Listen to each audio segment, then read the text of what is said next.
नमस्कार, इस वक्त आप देख रहे हैं इंडिया 24/7 लाइव टीवी। मैं हूं आपके साथ मधुमिता।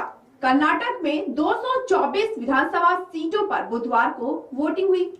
इस चुनाव में 72.67% वोट डाले गए।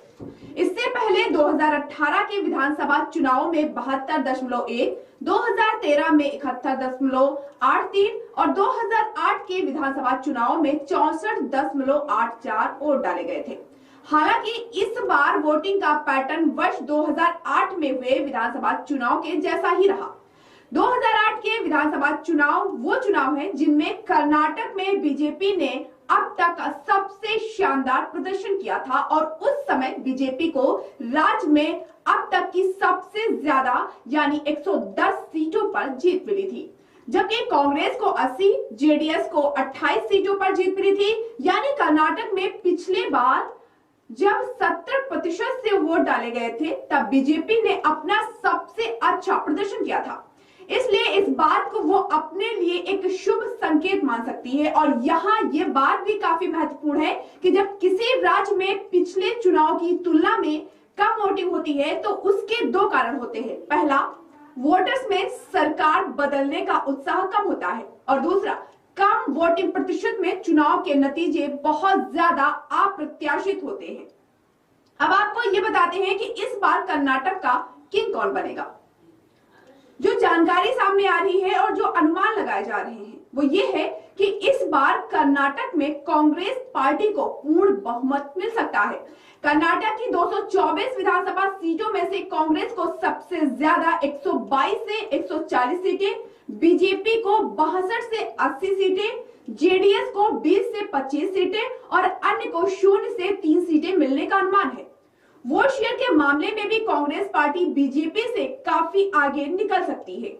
एग्जिट पोल में कांग्रेस पार्टी को 42.5%, बीजेपी को 34.5% और जेडीएस को 16.5 वोट मिलने का अनुमान है। और सीटों और वोटों के लिहाज से ये स्थिति पिछली बार के मुकाबले काफी अलग है।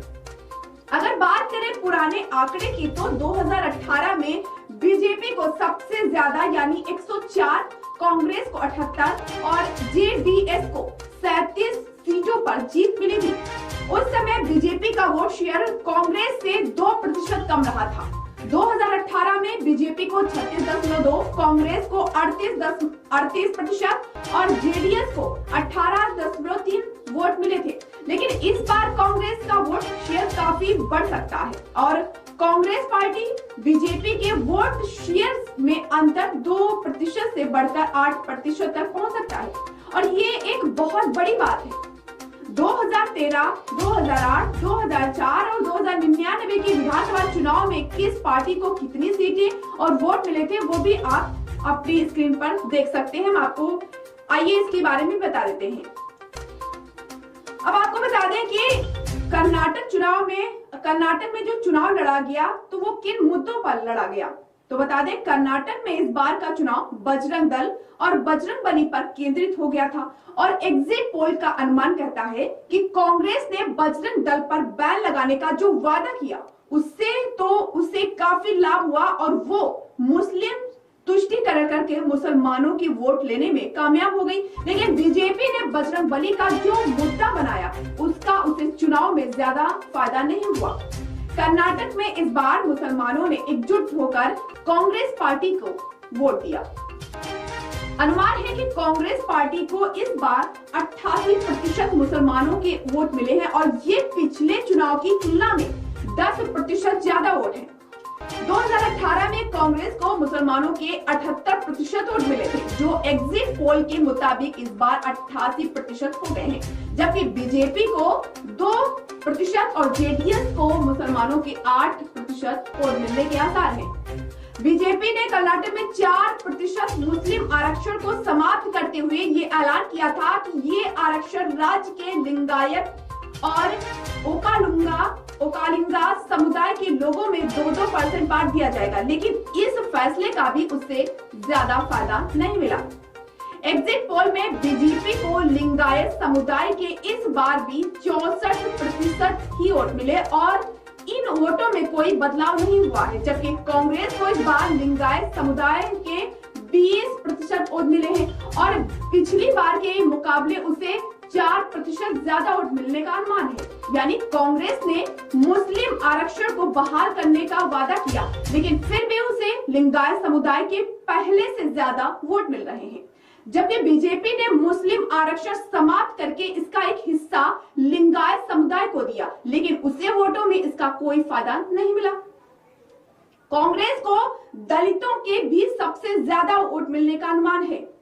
पिछली बार उसे दलितों के 46% वोट मिले थे और एग्जिट पोल में उसे इस बार 60% वोट मिलने के अनुमान है। यानी दलितों के 14% ज्यादा वोट कांग्रेस पार्टी को इस बार मिल सकते हैं, जबकि बीजेपी को दलितों के 22% वोट मिले और उससे 5 वोटों का नुकसान हुआ है।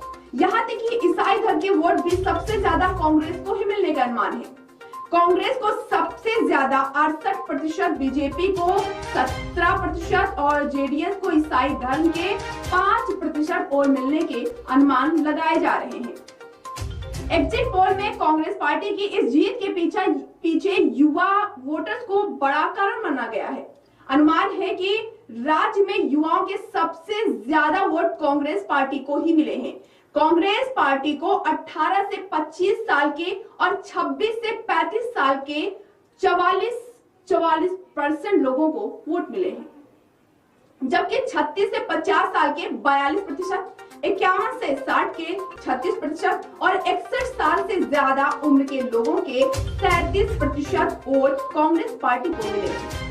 जबकि बीजेपी को 18 से 25 साल के 35%, 26 से 35 साल के 32%, 36 से 50 साल के 34%, 51 से 60 के 38% और 61 से ज्यादा उम्र के लोगों के 40% वोट बीजेपी को मिले हैं।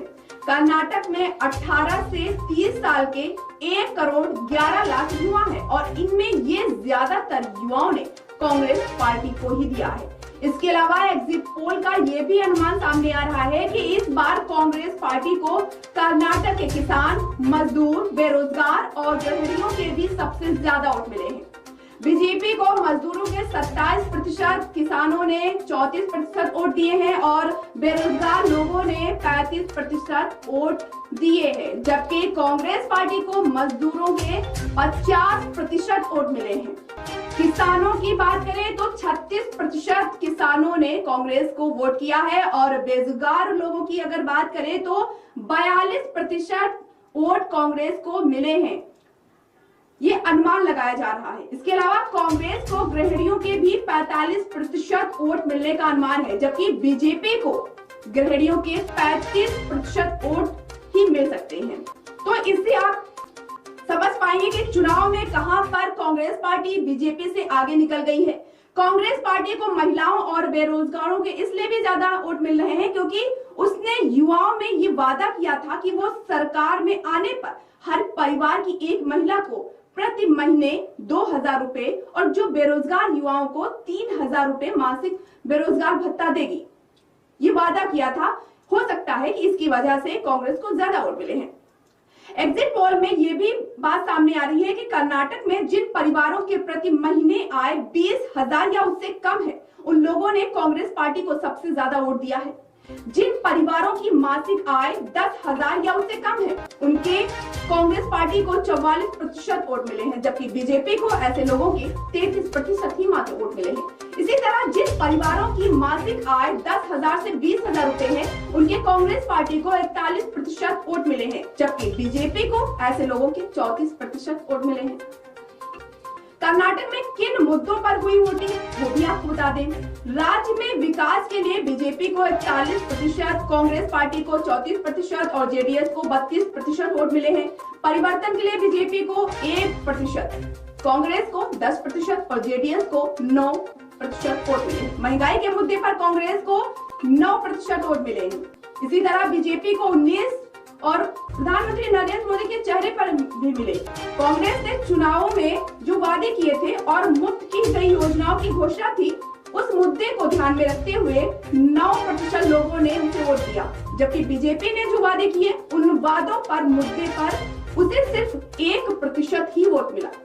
अगर आप देखेंगे तो बीजेपी को ज्यादातर वोट प्रधानमंत्री मोदी, पार्टी और उम्मीदवारों की वजह से मिल रहे हैं, जबकि कांग्रेस पार्टी को वोट राहुल गांधी, सोनिया गांधी या फिर मल्लिकार्जुन खड़गे के चेहरे पर नहीं मिले हैं। कांग्रेस को ज्यादातर वोट बीजेपी सरकार की एंटी इकोनॉमिक बेंसी और मुख्यमंत्री बसवराज बोम्मई की वजह से मिले हैं। इसके अलावा बीजेपी कर्नाटक में जो मैच हारती हुई दिख रही है, उस मैच के मुजरिम बसवराज बोम्मई ही हैं।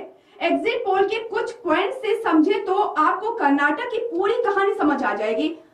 अब अगर ये एग्जिट पोल नतीजों में भी तब्दील हो जाते हैं तो इसके 5 बड़े मायने होंगे। पहला, कर्नाटक की जीत राहुल गांधी के लिए पुनर्जीवित साबित होगी।